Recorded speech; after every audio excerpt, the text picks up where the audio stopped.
Le mouvement Massorti, il n'est pas bien connu en France, mais c'est un des trois grands courants religieux du judaïsme contemporain. Il y a les orthodoxes, tout le monde connaît, il y a les libéraux, et au milieu, il y a les Massorti.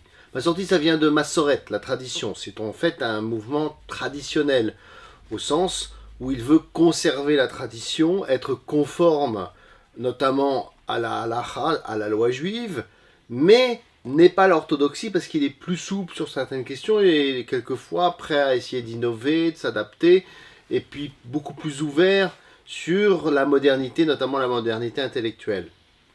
Alors c'est pas un ovni nouveau qui aurait débarqué tout d'un coup dans le monde juif, c'est en fait quelque chose d'assez ancien, parce que ça apparaît dans le courant du 19e siècle, au milieu du 19e siècle, où apparaissent en fait tous ces courants-là, y compris l'orthodoxie. Parce qu'il faut bien comprendre que l'orthodoxie n'existait pas avant. Avant, il y avait des traditionalistes plus ou moins pratiquants.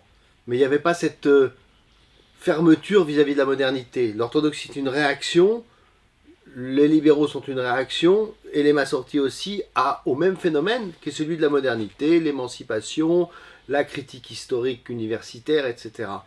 Et donc, les massortis, eux, qu'est-ce qu'ils veulent? Ils sont d'accord pour entrer dans la modernité, ils acceptent différentes règles herméneutiques, notamment universitaires, ils sont d'accord pour éventuellement discuter de certains points précis.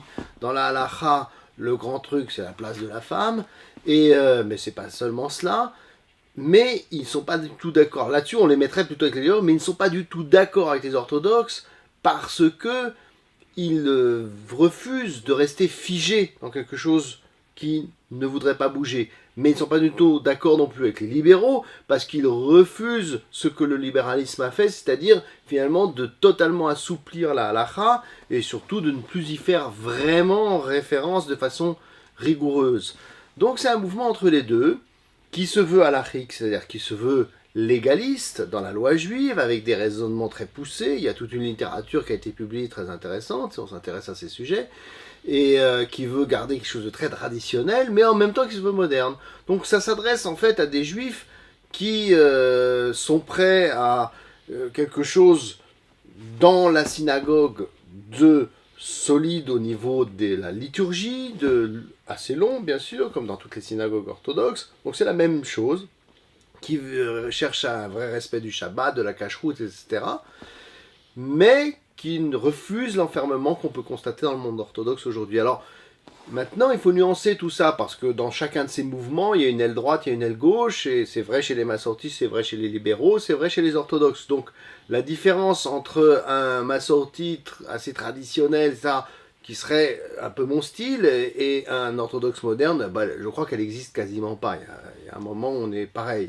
Mais les orthodoxes modernes, il faut comprendre ce que c'est. C'est une orthodoxie qui ne sera plus déjà tout à fait dans le giron de l'orthodoxie classique. C'est une orthodoxie qui, notamment, sur la place de la femme, est prêt à avancer énormément. Donc, ce mouvement a pris sa naissance en Europe, au milieu du 19e siècle. Il était très important, mais pas organisé strictement comme mouvement, mais plutôt comme école de pensée, disons. Très important en Europe centrale, Allemagne, Autriche, Hongrie, et Pologne, ils étaient importants aussi en Pologne, non, les gens l'ignorent, mais la grande synagogue de Varsovie était dans ce style, ainsi que le mouvement libéral était aussi très important dans ces pays-là, contrairement à ce qu'on croit, et la Shoah a mis fin à ce mouvement en Europe. Alors, il a par contre essaimé aux États-Unis beaucoup et pris un gros essor aux États-Unis. Alors la question qu'on posera, c'est pourquoi il n'existe pas en France. En fait, il existe depuis les années 80 où il y a eu l'implantation d'une première synagogue à Paris, à Dat Shalom, puis il y en a eu d'autres par la suite. Alors qu'il est assez petit, mais pourquoi il n'existe pas? Parce que le système français n'est pas très favorable à des différences de mouvements dans le judaïsme du fait du système consistorial qui cherche à unifier. Mais comme le système consistorial est en crise et qu'il y a beaucoup de gens qui cherchent autre chose, ben, naturellement émergent ces alternatives qui peuvent être au sein du mouvement Massorti, au sein de différentes branches du mouvement libéral, ou éventuellement même de mouvements plus orthodoxes que le consistoire, ça existe aussi en France. Mais là, c'est déjà une autre question. Aux États-Unis, ce mouvement Massorti, c'est le judaïsme consistorial français, grosso modo, sauf que Il n'est pas du tout dans la même mentalité, mais il est le judaïsme de Monsieur Tout-le-Monde. Il est le judaïsme habituel. Il faut comprendre, c'est surprenant pour le public francophone, mais que l'orthodoxie stricte aux États-Unis ne détient qu'un très faible pouvoir, que à peu près 15% des synagogues, c'est très peu, alors que les autres sont beaucoup plus puissants. En France, c'est l'inverse. La plupart des synagogues sont orthodoxes, et ça ne veut pas dire que les juifs qui y vont sont orthodoxes d'ailleurs, mais elles sont officiellement orthodoxes. Maintenant, les différences qu'il y a, c'est des différences qui peuvent être à la fois quasiment très très petites, ouais, vraiment infimes, ou sur certains sujets importants. Je vais faire 2-3 exemples. Prenons 2-3 exemples. Faire une petite comparaison. Vous avez par exemple, au point de vue de la liturgie, quasiment aucune différence entre la liturgie massorti et la liturgie orthodoxe. Vraiment. Le truc, les massortis en général ne vont pas dire la bénédiction qui ne m'a pas fait femme le matin. Mais à part ça, il n'y a pas vraiment de différence. Du point de vue de la pratique, alors là, c'est pareil.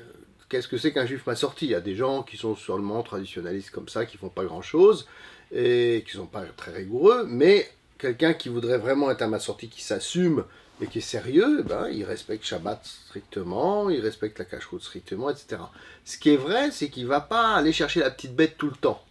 Vous voyez, on ne va pas être trop scrupuleux sur savoir si un produit cachère, c'est-à-dire un produit qui ne contient aucun aliment interdit, est strictement sous surveillance.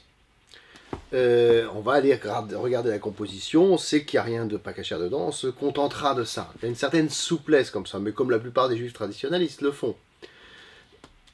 Shabbat, on en a parlé, c'est Shabbat. Maintenant, c'est vrai qu'on sera beaucoup plus accueillant vis-à-vis de juifs qui viennent en transport en commun, de gens qui ont pris leur voiture pour venir, ou de gens qui ne sont pas très respectueux de Shabbat. On ne va pas aller les embêter, on les prend tels qu'ils sont, etc. Mais on prône un strict respect du Shabbat, y compris sur la question d'allumer l'électricité et autres. Mais on aura une plus grande ouverture vis-à-vis de petits problèmes techniques. Je pense notamment à l'entrée des immeubles électrique, on essaiera de trouver une solution à l'Afrique pour qu'on puisse ouvrir la porte, c'est-à-dire d'essayer d'expliquer quelle est la nature de l'interdit. Mais je ne vais pas rentrer dans ces détails. Sur le plan de la liturgie, la grande différence, et c'est vrai des synagogues massorties en France toutes, mais elles ne le sont pas toutes dans le monde. Il y a des synagogues massorties qui ne sont pas égalitaires, mais la grande différence, et qui va être frappante pour le grand public, c'est que en général, on est égalitaire, c'est-à-dire que hommes et femmes sont mélangés, des femmes montent à la Torah, et non seulement, c'est pas seulement cela, des femmes comptent en général dans le minyan. Donc ça c'est une différence très importante avec les synagogues consistoriales. Maintenant avec les libéraux, la différence c'est qu'on fait la liturgie complète. Les libéraux en général, leurs offices sont beaucoup plus courts, beaucoup plus allégés. La lecture de la paracha de la semaine, elle est complète chez les massortis. Chez les libéraux, en général, elle est réduite à un tiers de la paracha. Le discours ne sera pas le même de la part du rabbin. On est beaucoup plus traditionnel, on est très ancré dans le Talmud et Midrashim. Chez les libéraux, c'est plus dans la pensée juive, etc. C'est un peu différent comme discours, mais on aura aussi un discours différent du rabbin orthodoxe. Il y a des choses que jamais qu'on entend dans la bouche de certains rabbins orthodoxes, jamais on entendrait ça dans la bouche d'un rabbin massorti, et inversement aussi. Maintenant, sur des choses plus profondes, on aura une politique plus souple que l'orthodoxie au niveau des conversions, mais plus stricte que la même politique vis-à-vis des libéraux. Vous voyez, là aussi, pas tout à fait les mêmes exigences. Autre point que souvent les gens ne savent pas, les mariages massortis est tout à fait, la cérémonie est tout à fait la même que dans l'orthodoxie, c'est la cérémonie traditionnelle avec la même ketouba, mais on introduit avant la ketouba, on fait signer un accord prémarital, ce qu'on appelle Tnaï Bekidushin, qui est un sujet en soi à débattre, mais pour essayer d'éviter qu'il y ait des agounot. Par contre, le get, c'est-à-dire l'acte de divorce, dans le mouvement massorti, est exactement le même que dans l'orthodoxie. C'est vraiment la même chose, la même rigueur, et alors que dans le mouvement libéral, la façon de faire le get est tout à fait différente. Donc, en gros, pour conclure cette toute petite vidéo de présentation, s'affilier ou se reconnaître dans le mouvement massorti, c'est choisir un judaïsme qui cherche à être sérieux, un judaïsme de pratique et d'étude, mais qui clairement se met dans la modernité et accepte et de discuter de certaines choses et éventuellement d'arrondir certains angles et voire de remettre carrément sur le chantier des grands ouvrages comme la question de la place de la femme, par exemple.